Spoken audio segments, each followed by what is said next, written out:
of things. It's cultural. It's, I don't think he's a real American. It's, he's a Muslim. I say, wait. He got in trouble because Jeremiah Wright, his Christian pastor, said a bunch of crazy stuff. You know, it's his Christian pastor that got him in trouble. That's just a cover. It's just a cover. Man's a one-man sleeper cell. So those people aren't going to vote for him. But he's registered an enormous number of new voters, younger voters and African-American voters, 603,000 in North Carolina alone. And the real question in my mind is whether the number of new voters who actually vote, not register but actually vote, is greater, the same, or less than the number of blue-collar whites and white seniors who are simply not going to vote for him. And we're not going to know that until November the 4th. But to a certain extent, Bill, I agree with your assessment. If Barack Obama can look like he is a credible president who can handle the enormous challenges this country is facing, then I think he's likely to win. The question that you asked, Bill, was really an important question because I felt that this election was closer to 1980 than any other election recently, for the reason being that Ronald Reagan, although he was governor of California, was really not well known. He was an actor, and he became governor, and now he's on the national stage.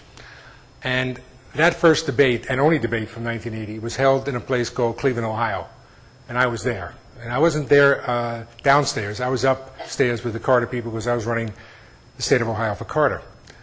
And what the challenge was for Reagan that night was to look presidential, act presidential, sound presidential, and he was really the one that had to basically say to the people who were watching, it's okay to vote for me. You don't like this guy. It's okay to vote for me. Obama had the same challenge in the first debate. People who were watching that debate had maybe seen snippets of him on the news. They'd never been to an Obama rally. They never watched C-SPAN. They didn't contribute. They didn't go online. And they were seeing Obama for the first time. And they watched him, and I think he conducted himself as someone that was confident, someone that was certainly bright. And I think that everybody who watched that debate felt that he won that debate. And he established himself in what Whit was looking for as someone that is capable of being president of the United States. Then we went to the second debate, which was the Palin-Biden debate, probably the most watched debate in the history of debates in this country, for obvious reasons. And Palin and Biden had two different goals in that debate, or challenges. Palin's opponent was not Biden. Palin's opponent was Palin. That she had to show in that debate that she was not this airhead who didn't want to talk to anybody and was too busy wanting to fly helicopters, shooting whatever she shoots out of helicopters, wolves. And Biden, his opponent was Biden. He had to show that he was not the wise guy who would say something dumb and stupid and regret. And I think they both accomplished their goal. Palin 2 beat Palin 1. The expectations were real low, and she exceeded them. But she basically, was basically running in place. Biden, I thought, did much better. I thought Biden looked presidential, sounded presidential, and I think so that debate's over and gone. We don't have to worry about vice president. We now come to the debate from last night. And last night's debate was one in which McCain had to take it to Obama. Now, I think he did better than he did in the first debate, but he didn't take it to Obama the way he needed to. And one of the problems is, and it's a point that Whit's made and will continue to make, hopefully through Election Day, is that as long as this economy is in the dumper, John McCain is in the dumper. John McCain is someone who has said right before the bailout, economy is not my strong suit. John McCain said, the economy of the United States is in pretty good shape. He could not have predicted or wanted to ever think that this election was going to be about the economy. He thought it would be about foreign affairs. Now, my warning, my admonition is that watch for the next 4 weeks that the Republicans are going to do everything they can to win this election. A, they're not going to win the House back. They're going to lose a lot of seats. B, they're not going to win the Senate back. They're going to lose a lot of seats. They need to keep the presidency. And they're going to do everything they can, including, and I'll just say, I'm being facetious here, Karl Rove has been on the phone with Osama bin Laden trying to figure out where he should do the next terrorist attack so we can all feel safe by electing John McCain president. Bill, there's one problem with the 1980 analogy. To be a perfect analogy, Barack Obama needed to be running against George Bush. He's not. He isn't? He's trying to. He's doing a hell of a desperately job. trying to. But he's running against John McCain, and John McCain's favorable ratings are about 30 points higher than George Bush's. The fact is that both Barack Obama and John McCain have favorable ratings in the mid-50s and unfavorable ratings in the mid-30s. America likes both of them. And so it's not quite the same as running against a president that everybody's decided they don't like, although Barack Obama is certainly trying to make it that way. America likes both of these guys and is trying to pick the better choice. So in that sense, it's very different from 1980. Yeah, and not to destroy my own analogy, but the other difference in 1980 is that Reagan had been on the scene nationally for 16 years at that point. Exactly. So. Talk a little, and both of you have referenced this a little bit, and Jerry, this is something that you are always working on, and Whit, you're always trying to measure. Talk a little bit about the turnout model and how the registration of young people and African Americans has the potential to offset those independents and Democrats who, for whatever reasons, can't seem to pull the lever for Senator Obama. Well, a year ago, when I was here before you left to go in your travails, I noticed something on this campus that resonated, and I use it when I talk about the Barack Obama phenomenon. There were, I don't know whether it was 8 or 10 carloads of University of Kansas students that drove to Kansas City to basically camp out of the hotel that Obama was speaking at, to almost demand that he come out and speak to them because they wanted to start a chapter, Obama chapter, on campus. And I noticed that and I thought, wow, you know, there's something going on here. And so from that, I've watched around the country in a number of places that I've been over the last year, these young people being engaged. And I believe that they are going to make the difference in this election, to the extent that, if you all remember 1992, and it probably is appropriate for this year too, the mantra was, it's the economy stupid. My mantra is, it's the kids stupid. And these young people, these 18 to 25-year-olds, who, a lot of them voting in their first election, the person that they got involved with is the nominee of the Democratic Party. My person, when I was that age, was assassinated or did not win the nomination of the party. They are in the finals. They are growing in numbers. They are excited. They are enthusiastic, and I don't know any of them, which is even better. I think that they're going to make up for it in record numbers whatever you know, Whit thinks is going to be lost, and I agree with him. It's going to be lost in terms of the blue collars, and we can't measure that. And he's right. We can't measure that till November 4th because they're under the radar screen.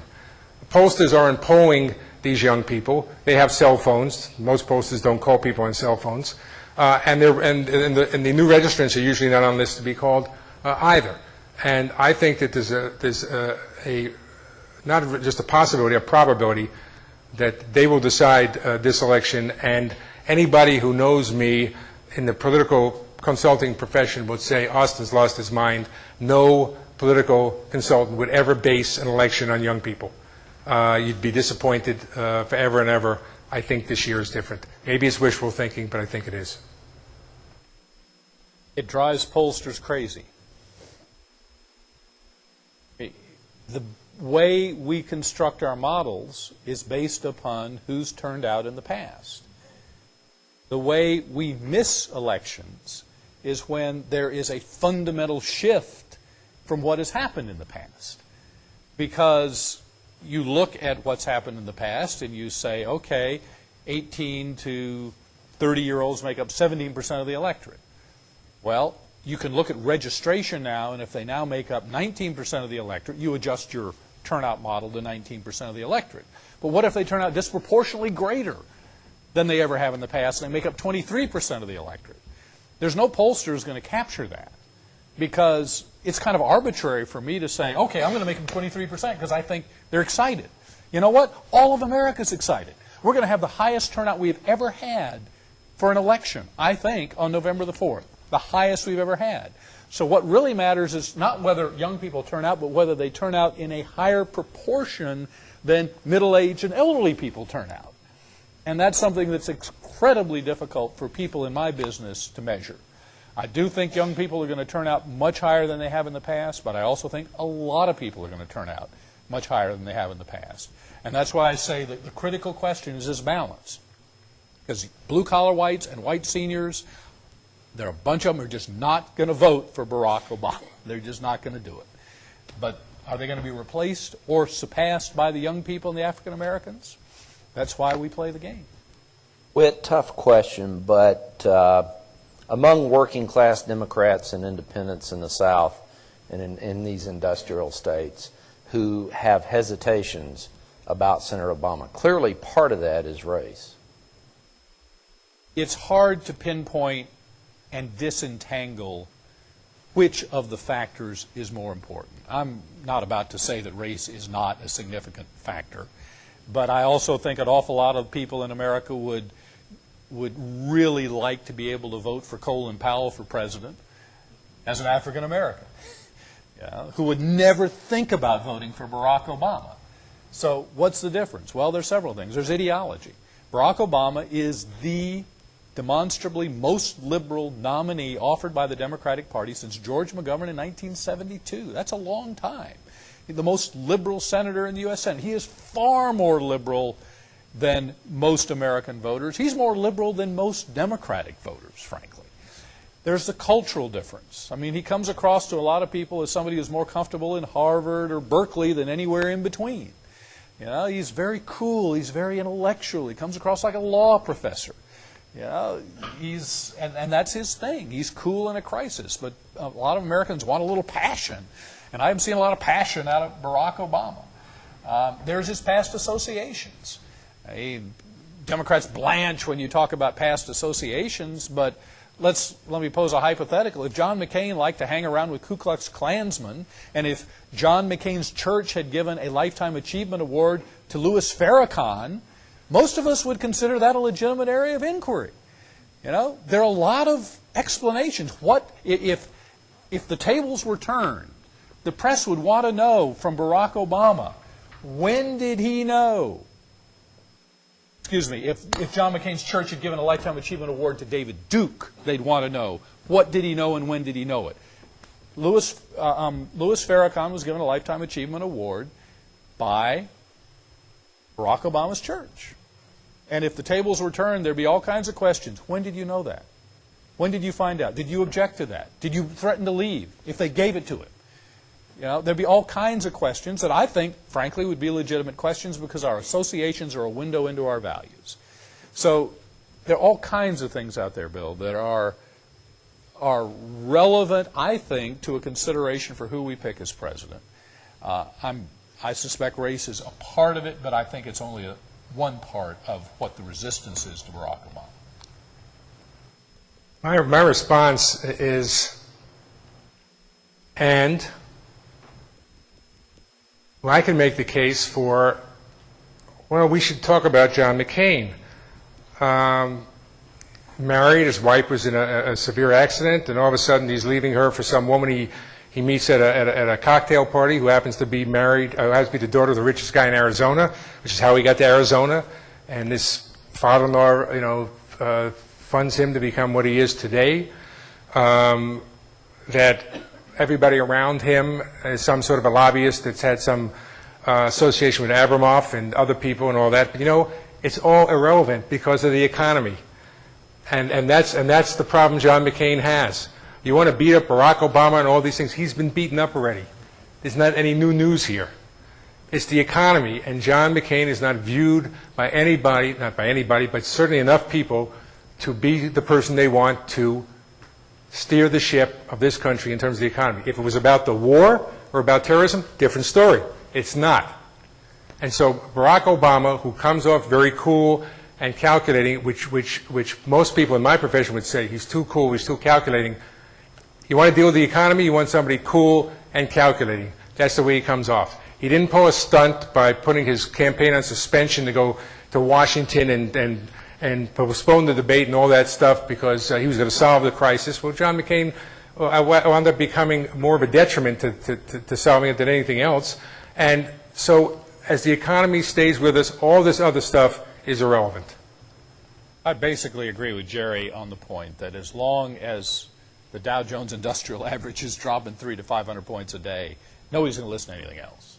It's going to be hard for anything to break through that's not related to how we solve this problem. Let me do a quick follow-up, Jerry. You've forgotten more about Ohio than most people ever know about it politically. You're that knowledgeable about it. My question to you is this.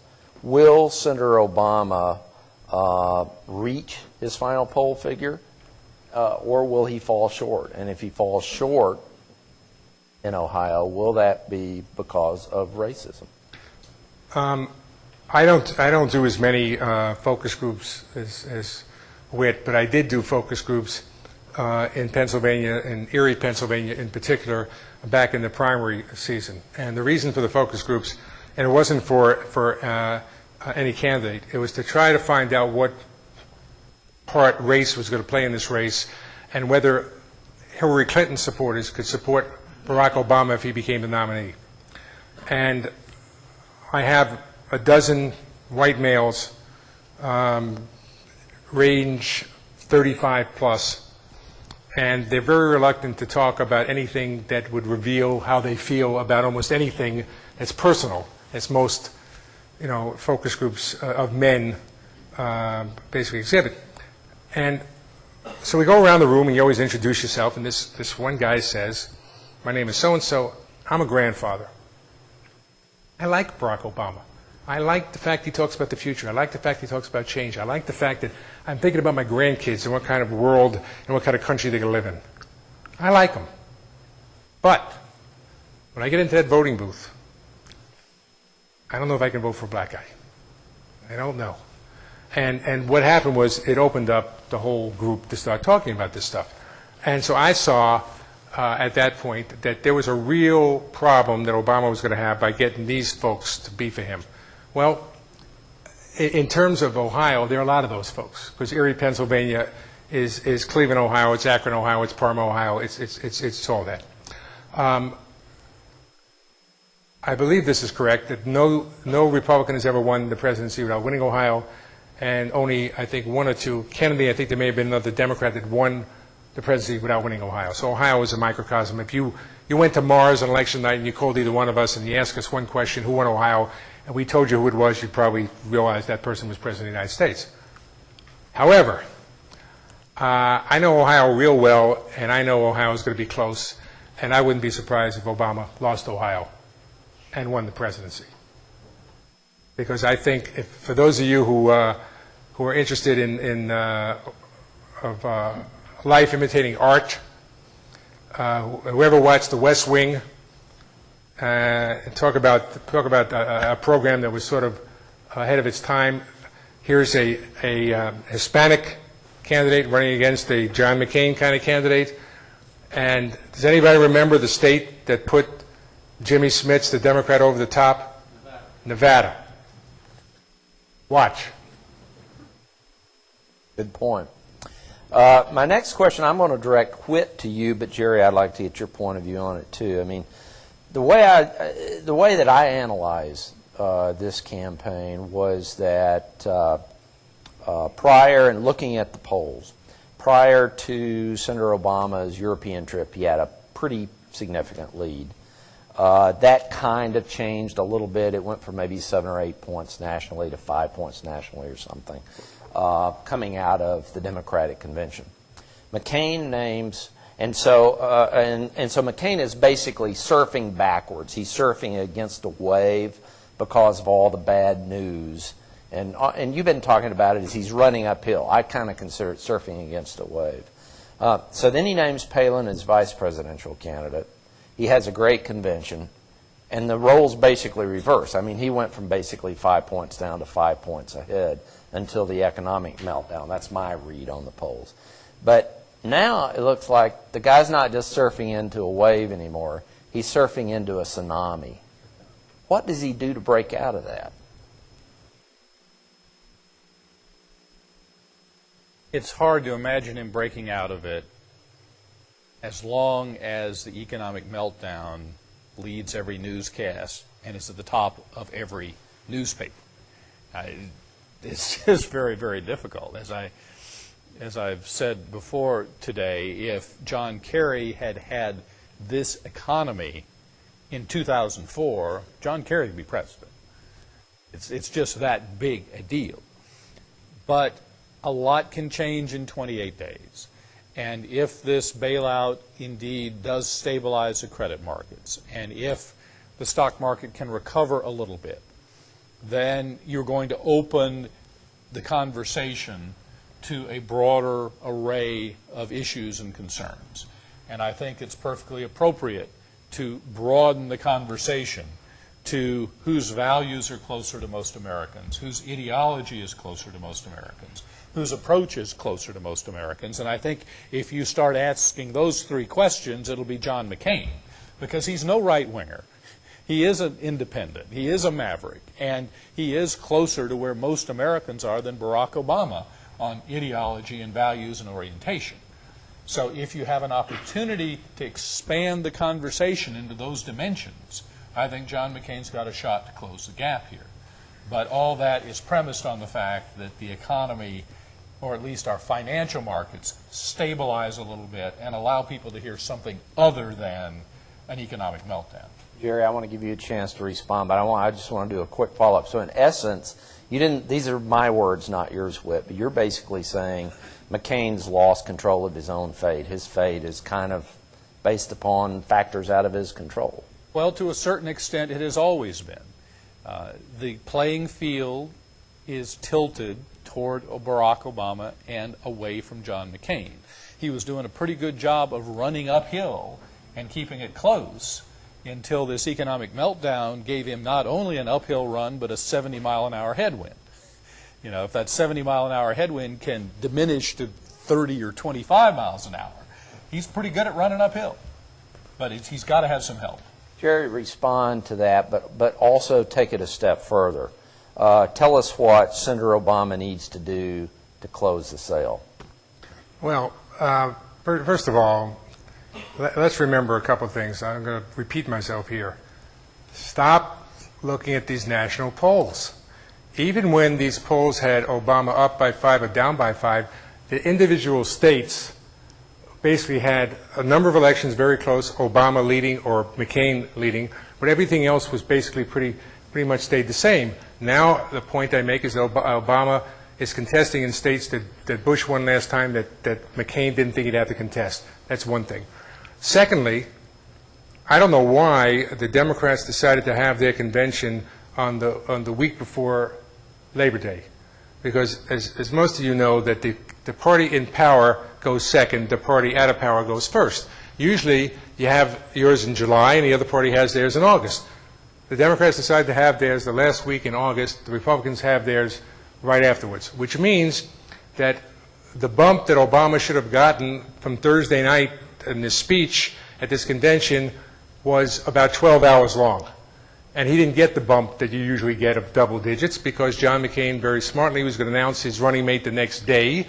And not only did he announce it, he announced somebody nobody even thought about. And so he seized the momentum right away from Obama and took it to himself. But it was short-lived. And the economy now came into play. What does Obama have to do to stay ahead? First of all, I don't think anybody here would disagree with the fact that the Obama campaign is one of the great campaigns in the history of this country politically. I mean, it's just brilliant. And I like to say that the best campaigns are ones that play chess, everybody else is playing checkers. You know, they haven't missed much here.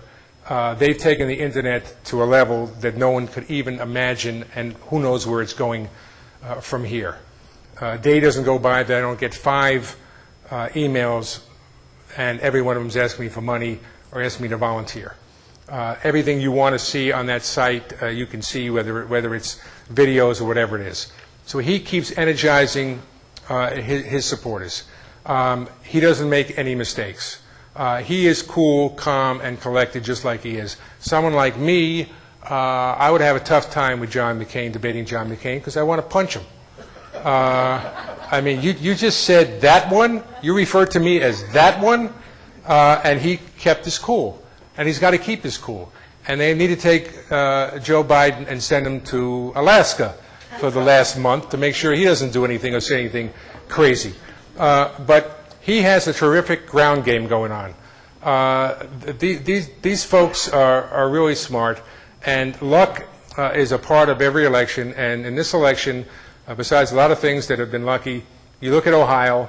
Ohio has early voting, which means you can start voting 30 days before. But we also had something for 1 week of early voting where you can come and register and vote at the same time. Guess who that benefits? Felons now can vote again, once they've served their time and their probation. Guess who that benefits? I mean, if there's ever a time when Jupiter's aligned with Mars, this could be the time. But you have to keep running like you're 15 points behind to wind up winning by 271 electoral votes.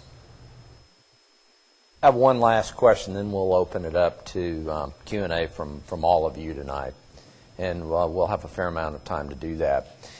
And this question is a little bit presumptuous because I'm going to presuppose for a second, which I don't think any of the three of us are prepared to concede as an absolute. I know we're not prepared to concede as an absolute tonight, but presuppose that Senator Obama is elected. So, Jerry, I want to direct this at you and get your thoughts. And he's talked about how he admires Ronald Reagan, not because of his policies, but because he views him as what Senator Obama says is he's a transformational president. He's someone who really brought a vision and made that vision stick and gave it to the country. And he wants to be a president who does essentially the same thing. Here's my question for you. Given kind of the pent-up frustration of congressional Democrats, having been out of power from 94 to 06 for 12 years and having had to deal with a Republican administration the last 2 years, is there a chance that they'll go too far and that they'll basically drag President Obama forward on a whole range of issues that he doesn't want to get dragged forward on? And then he'll suffer the fate of the last three Democratic presidents in my lifetime. Johnson couldn't be renominated in his own party. Carter faced a challenge from a Democratic icon in the primary and then lost in a landslide. And President Clinton governed for 2 years and wound up with a Republican majority in Congress. Brilliant What are your question. thoughts on that? Brilliant question. My thoughts are that because Obama's a Democrat and we have this incredible ability to self-destruct, what you say is certainly possible. I don't think it'll happen. I don't think it'll happen because he's different. He's a student of history. He knows that he cannot allow himself to be pulled by the Democrats in Congress who view this as a mandate to do all the crazy and wild things that they want to do.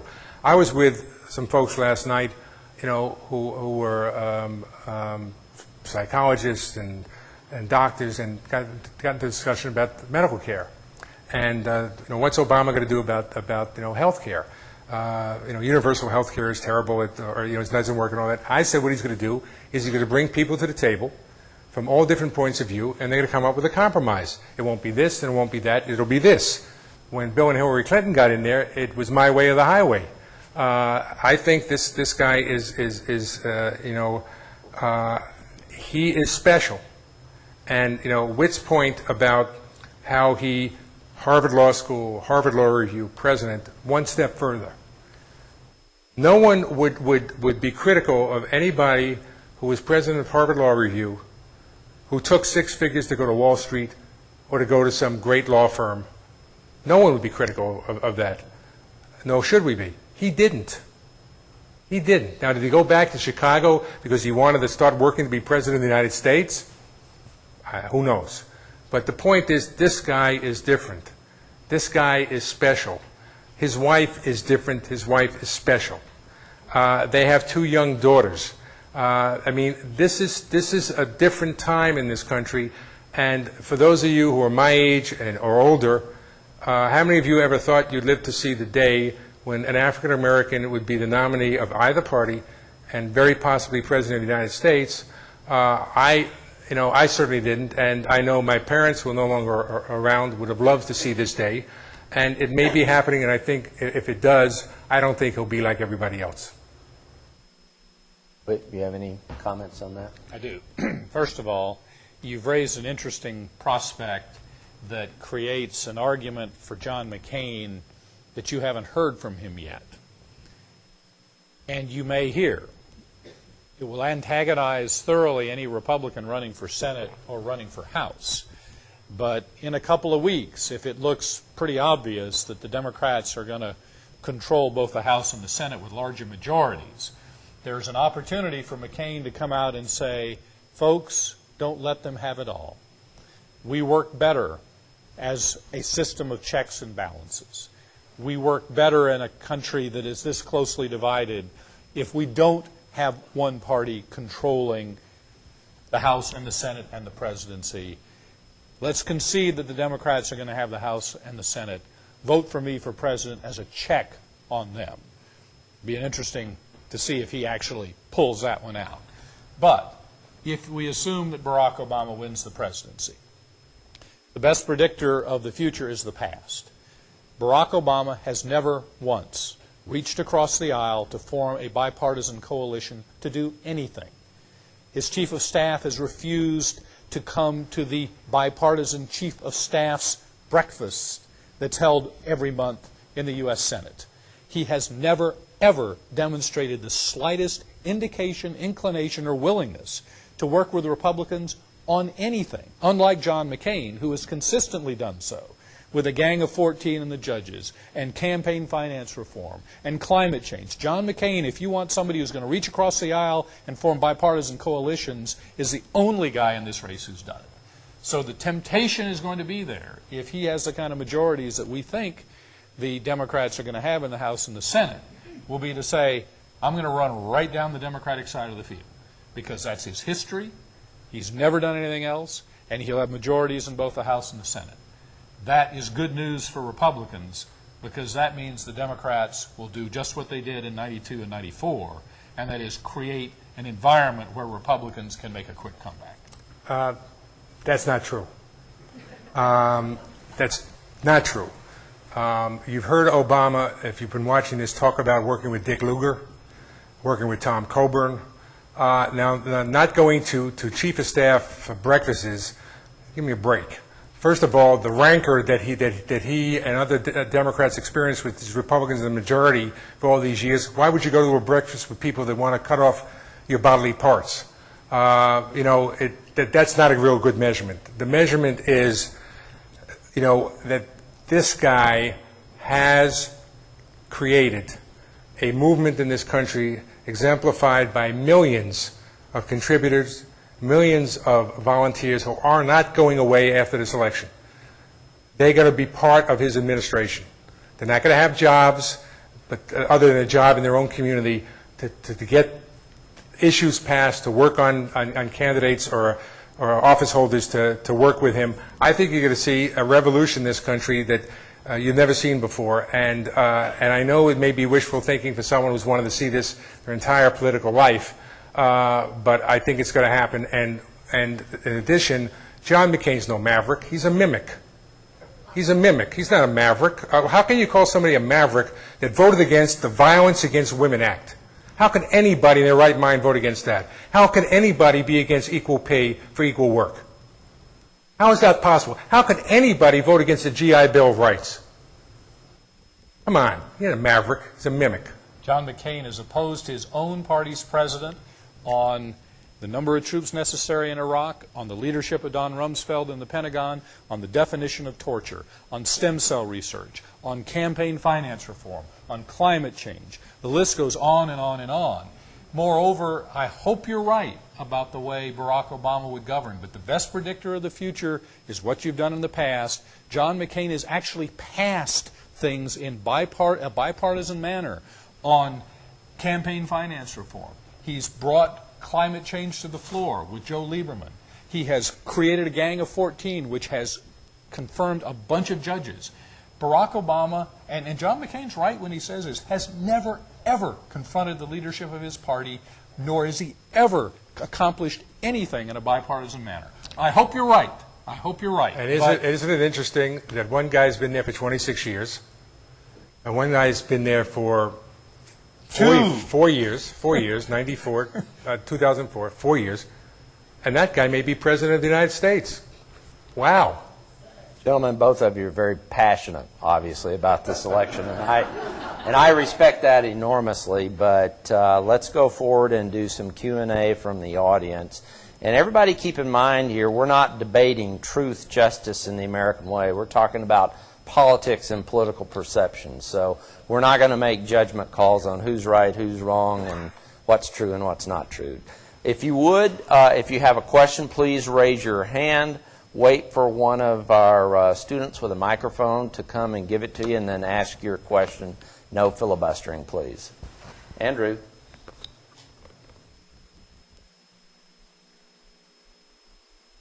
Suppose Barack had selected Hillary.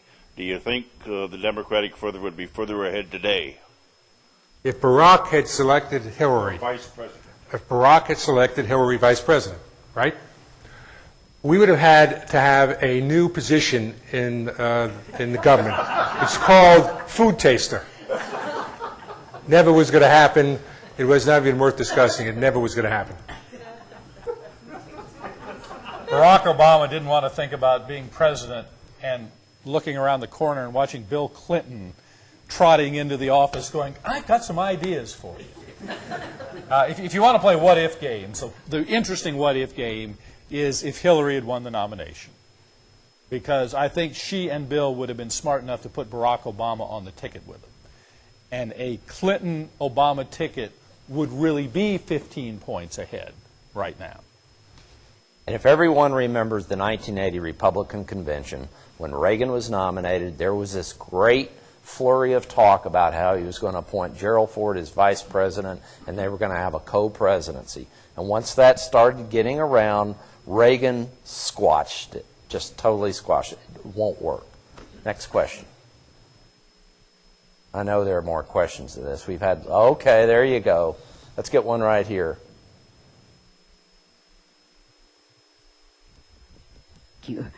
Since Congress is held in such terribly low esteem, I don't see why we don't throw the bums out.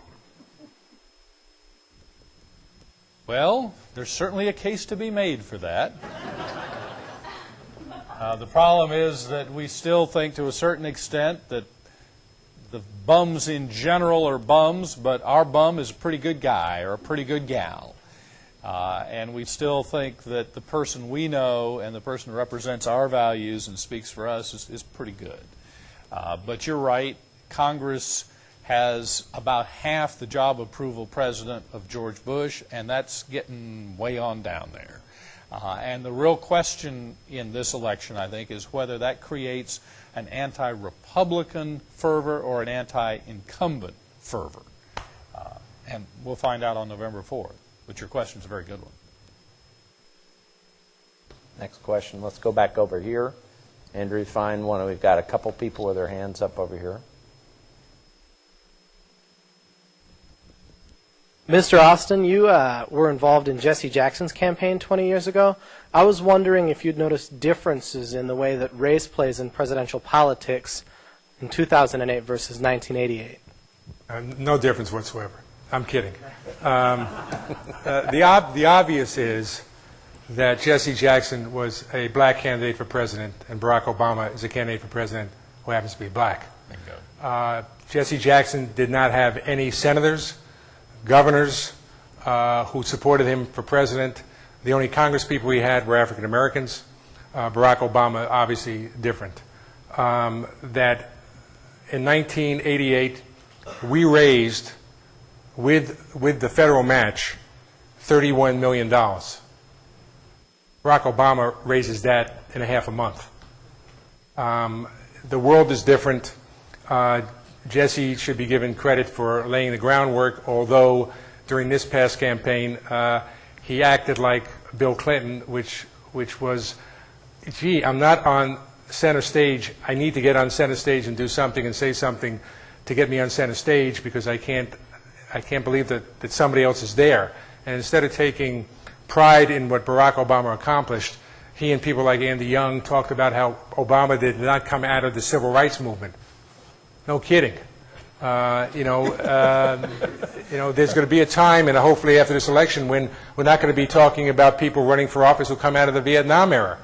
Time moves on, and it's a different time, and Barack Obama, is a different, totally different candidate than Jesse Jackson was. Whit's right to point out that Barack Obama does not have a large resume in terms of being elected to office. Jesse Jackson had zero. I had a conversation with him at the end of the campaign where he made a comment and he said, I'm not going to be the nominee of my party because people won't vote for me because I'm black. And I said, you're not going to be the nominee of the Democratic Party because you're not qualified to be president. and he said, he looked at me and he said, well, what are you talking about? I said, we elect presidents who are governors, senators, military leader every once in a while, vice president. We don't elect the head of Operation Push to be president. And he said, well, I'm a moral leader. And I said, if we were electing moral leaders, Billy Graham be president a long time ago. And he said, are you telling me that Lee Iacocca is more qualified to be president than I am? I said, absolutely. He's run something. You just run your mouth. And my point was, and we have not talked much since, my point is that we've come a long way in 20 years. If it's true, and we'll find out November 4th, and it may be true already, that Barack Obama hopefully will be and has been, judged by the content of his character and not by the color of his skin, and that enough people have moved on, and that people that have a problem with Barack Obama because of experience or other things, fine. If you have a problem because of the color of his skin, which a lot of people do, that's not fine. But he may win despite that fact. About the only thing that Jesse Jackson and Barack Obama share in common is a racial heritage, sort of. If you have not read Dreams from My Father, I'd encourage you to read it. It's a fascinating, often tormented book, frequently incredibly eloquent and at times poetic. I mean, this is a man who looks African American, who was raised by a white mother and white grandparents in Hawaii, who struggles with what it means to be a black man in that environment. It's a fascinating book, and I'd encourage you to read it if you haven't done it at this point. But after reading that book, you would never, ever even think that there's the slightest similarity between Barack Obama and Jesse Jackson. I have a question over here. We have plenty of time, so... Mr. Ayres, this question is for you. Earlier, you listed off things that Senator McCain had done that I think arguably make him more of a maverick than he seems to be presenting himself now. He's actually done more work in climate change than other Republicans have, and he has done campaign finance reform. But I feel that the McCain campaign has actually tried to shift John McCain away from that image in order to win over their conservative base. And I was wondering if you think he has done that, and if so, if that's hurt his campaign. Would his campaign be better off if they had actually presented him in a way as someone, focusing more on issues like climate change and campaign reform that he's actually done, rather than things like more conservative issues that involve Vice President Palin? When 85% of Americans are dissatisfied with the direction of the country, this becomes an argument about who is the better agent of change. He has been an agent of change for some of the issues you just mentioned. By nominating Sarah Palin to be his vice presidential candidate, he has done all he needs to do with the conservative base of the Republican Party. They are so overjoyed about his choice that it has given him room to talk about some of these other issues. And I agree with you. I think his best image right now is as a maverick agent of change, a man who's not scared to form bipartisan coalitions, a man who's not scared to shake up the status quo, because that's what the country wants right now. And I think he's got the room to maneuver in that direction because of Sarah Palin. Back to this side. I think there was somebody who had their hand up back there. No?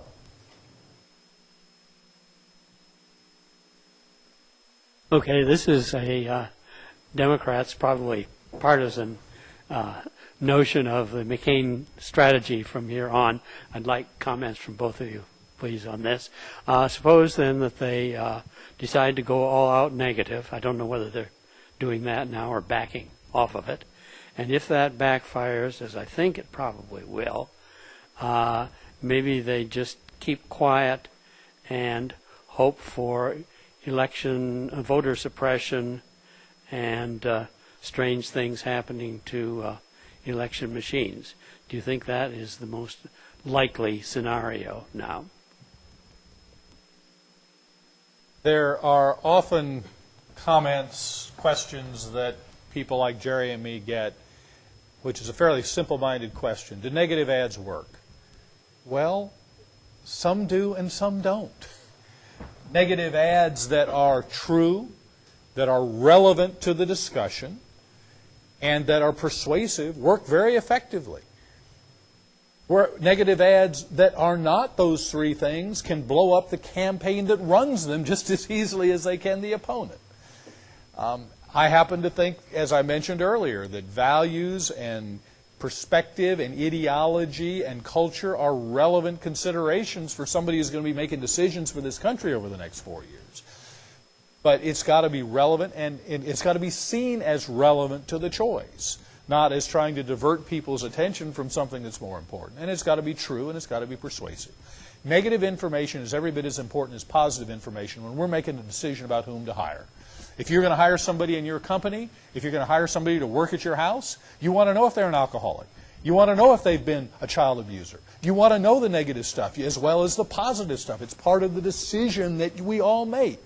So negative information that's true, accurate, fair, and relevant is an important part of any consideration we make when hiring somebody. But the idea that, oh, you just got to go negative now, is sometimes given, particularly people who haven't done this a whole lot, as the be-all and end-all. And I can tell you, it can blow up your own campaign just as quickly as your opponent's campaign.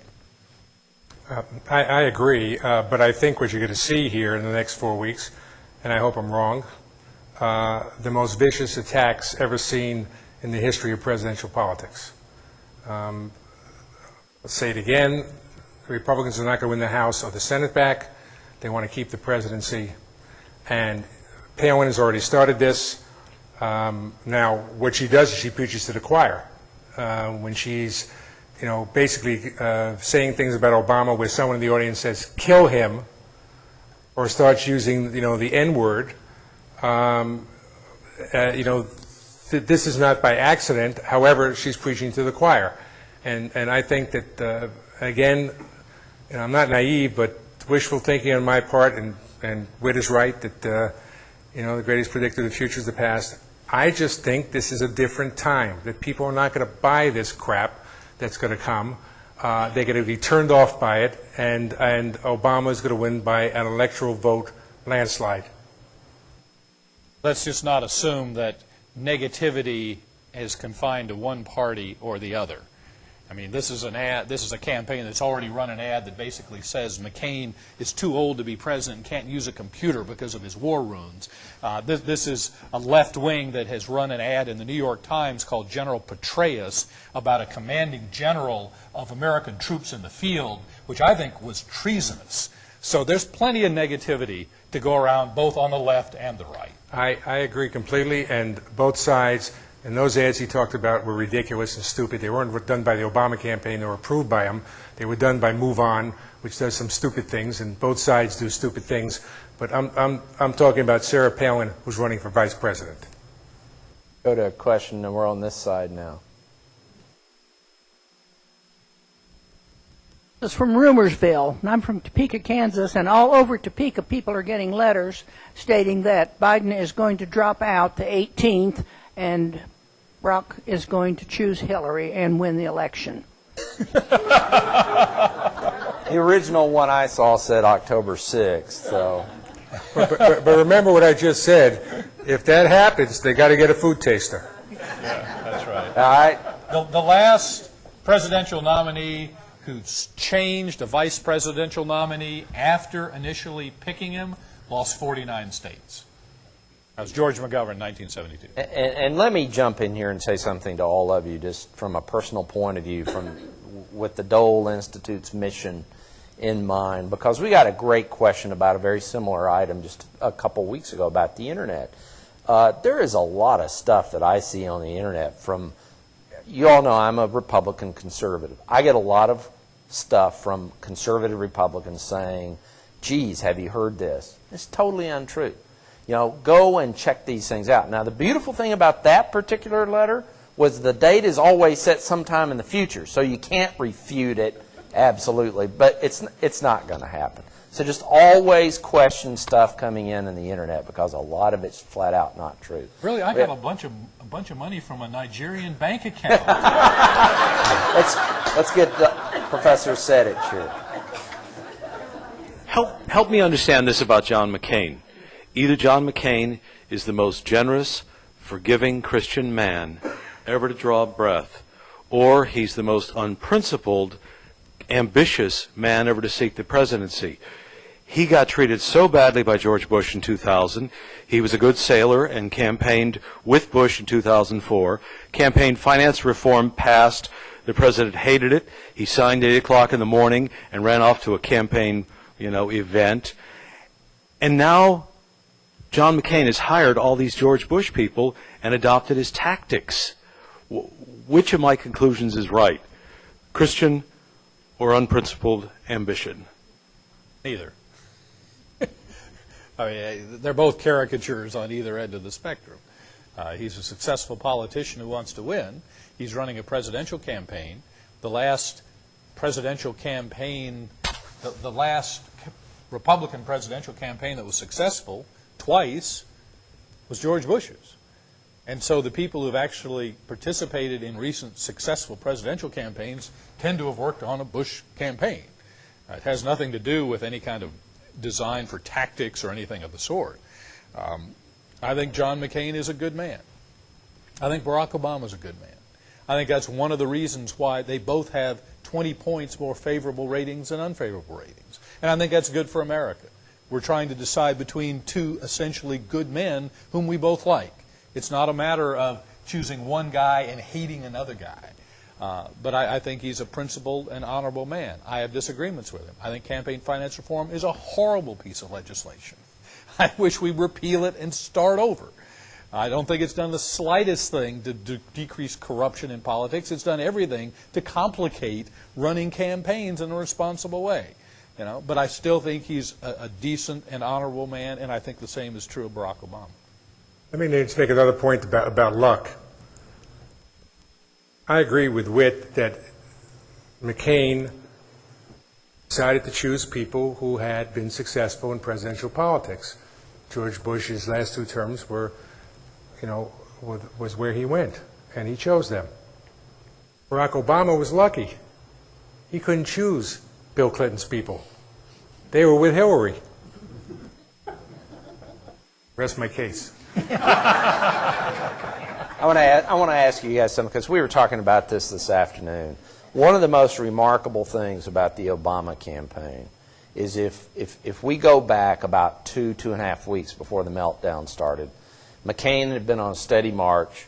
And Jerry, to your point about national polls, I agree with you, but if you look at the realclearpolitics.com Electoral College, it tends to be a lagging indicator to the national polls. And what I saw, at least, about 14, 17 days ago was that McCain, for the first time, literally all summer, had taken a lead in the Electoral College. But that's not the point I'm trying to make here. Where I'm trying to go is this. The Obama campaign was solid and cool and totally under control. In 1976, to a large degree, Carter people have said that once they started to get in trouble against Ford, the congressional Democrats and the Democratic elite in Washington, D.C. tried to take over the campaign and tell them what to do. They kind of lost their way, and they almost lost that election. How has the Obama campaign been able to just keep such a clear focus, laser beam focus? They've stuck to their plan. They've made adjustments when necessary. But it's really one of the most masterful campaigns in modern history. Well, I think the reason is that they were not bogged down by conventional wisdom. They weren't bogged down by all these people who had been elected to office, Congress people and senators who were with Hillary. He did not have a lot of supporters from elected officials to begin with.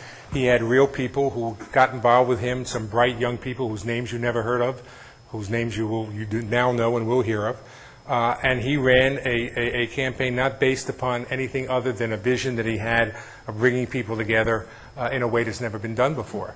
And so what happened was that as he started to pull out of the station and looked like he was going to be the nominee, these folks started to get on board. Now, they've gotten on board, but they're not running the train. And that's the big difference. And, I think that there's real leadership here in that he has not acquiesced to what these folks have said to him. Matter of fact, they're looking at him for leadership now because he's doing something they never thought could be done. I agree with Jerry. They have a small, cohesive group of people who took on the Clinton machine and beat them in the Democratic primary. That's enormously reinforcing. It's an enormously cohesive force. So when they get 50,000 suggestions for things to do differently, they smile politely and go back, and the small group of people who are around him make the decisions, and they have confidence in the path they've laid out. And it's worked beautifully. Let me just make one other point on that. That was a really good point. If any of you think that running campaigns is anything about democracy, you're wrong. I don't believe in democracy when it comes to running campaigns. I don't believe in campaigns by committee. You seek advice, and you're always open to advice, but eventually there's a few people that wind up making the decision. And that what happened with Hillary's campaign is she had all these geniuses. Too many geniuses, because I elected this guy, and I elected this guy, and I elected this guy. And Obama didn't have any geniuses. These were people basically making their mark in this campaign, and that's a big difference. And McCain has, the geniuses left over from Bush, and they were very good, and they are very good. But even they can't deal with what's happened here in terms of this economy, and that's really the bottom line. It's like if you take all the very best players in the NBA and put them on the same team, you've probably got a lousy team because everybody's trying to be a prima donna. And the best teams are groups who may not be the biggest stars in each of their fields, but they work together cohesively. That's a team, and campaigns are all about teamwork. This is excellent. I believe you're going to tell me that we have a question from Seward County Community We have College. a couple really good ones, and I hate to interrupt, but Dr. Dwayne Dunn has sent a question or two from Seward County Community College for our panel tonight. One is, did John McCain err by abandoning Michigan 4 weeks before the election? The answer to that is yes and no. And the reason I say yes and no is that he did not make a mistake by getting out of Michigan, but there could have been a different way of doing it to not make it the kind of story that it's become. This is all about mathematics. It's to get to 270. And if you wind up spending time and money in a state that you're not going to win, and you know it, there's no reason to keep spending money and time in that state. And it's winner take all, as you know, so he's giving up Michigan in order to put resources into Pennsylvania. So no, he didn't make a mistake about doing that, but he did make a mistake by making it so public. I agree with Jerry. You have another one? I do, actually. They must be watching very carefully because there are some really good ones. This is a trickier one. Is there concern that the voters have lost sight of the broad issues of education, of security, immigration, health care, and are waiting for a single answer to the economic question? In other words, has the economy drowned out these other main issues that the campaign was supposed to be about that I think a lot of people may still want it to be about? Yes. I want to say this. I was going to say we can say this together in one word. Yes. We're going to take two more questions, one from this side, one from that side. One of these right here, Andrew. Your choice. A few months ago, I heard former Vice President Mondale, sitting right where you are, say the number one decision point in choosing a vice presidential candidate is that person to be qualified to be president. Do you think McCain had that as his first choice when he chose Palin? I think that John McCain realized that with a playing field tilted against him, that standard good play loses the election. Standard good play on a level playing field will win. Standard good play on a playing field tilted like this gets you to 47, 48 and loses the election. I think he realized he had to think outside the box. There is no question that Sarah Palin's nomination energized the St. Paul Convention in a way that Mitt Romney or Tim Pawlenty or any of the other possible male nominees never would have. He was going at it from a different perspective, and I think probably the correct perspective, which says, I've got to think outside the box here. He thought outside the box, and he accomplished a great deal by doing so. Are you going to sit down and say, on some kind of objective sense, is she as experienced as Mitt Romney or Tim Pawlenty? No, but she's every bit as experienced as Barack Obama. He probably thought that was good enough. Of all the things you said tonight, of all the things, that is the biggest bunch of crap. She's actually has as much experience as Barack Obama has. Right, she has the experience of being the governor of a state that's as big as a congressional district. And she's the most popular governor in the United States. Well, if I was giving away $3,200 a year based upon the oil reserves, I'd be popular too. The fact is that he picked her for the reason that Whit said. He had to solidify his base. He had to do something, just out of the blue, off the track, whatever you want to call it. And he did that, and he accomplished that.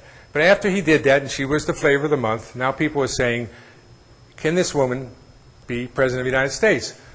Don't quote me. Let's quote Laura Bush, who said, she doesn't have really a lot of experience in foreign affairs, but she could learn that.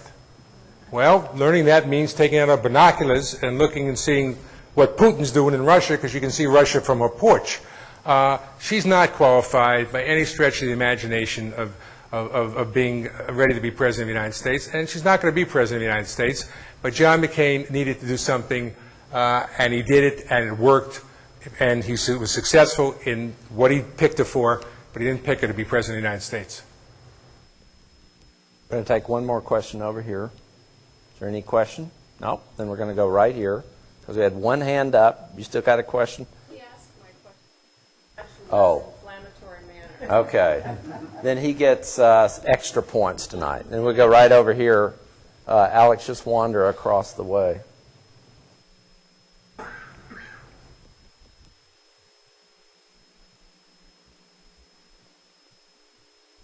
Thank you. Trying to get to sleep at night, I watch Jay Leno a lot. What is the impact of people like Leno, Letterman, etc.? Almost every night, McCain takes it on the chin for his age, but Barack Obama hardly gets anything commensurate in the way of a put-down. Does that skewer some people's ideas about the qualifications of candidates?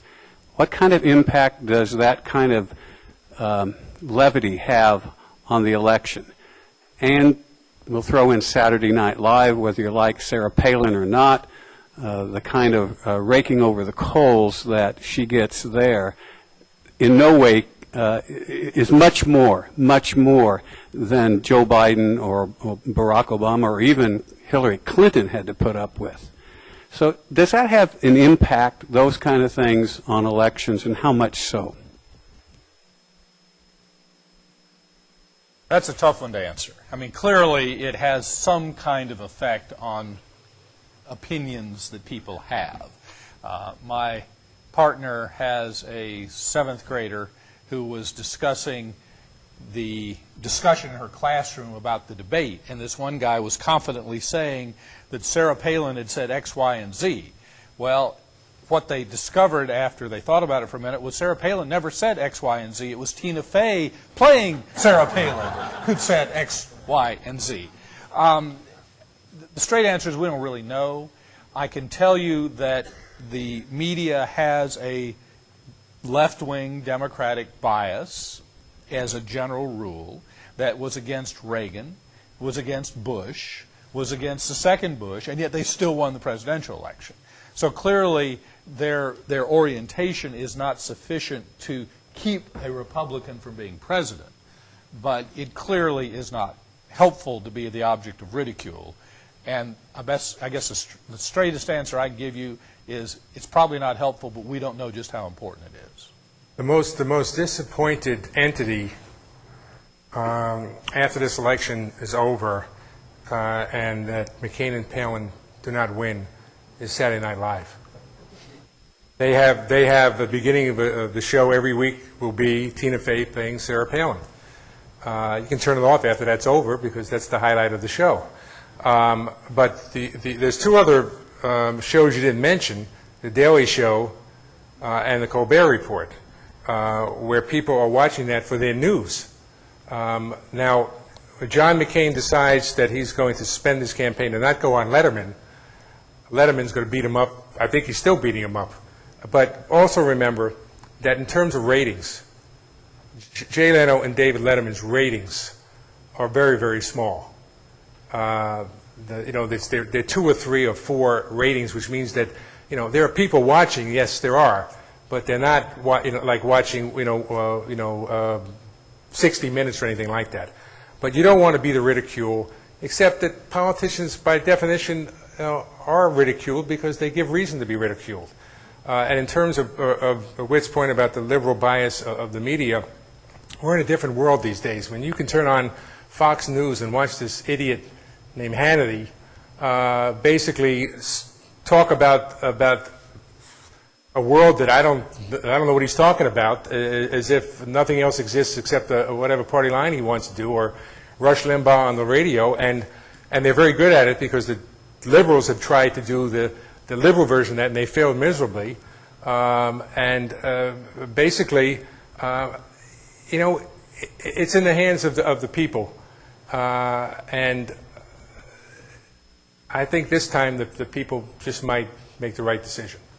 I can tell you that my recommendation of the McCain campaign is that Sarah Palin and Tina Fey need to do a side-by-side on Saturday Night Live sometime in the next 4 weeks, because I think it would be hilarious. Okay. Whit, Jerry, thank you very much for a terrific program tonight. We really appreciate it.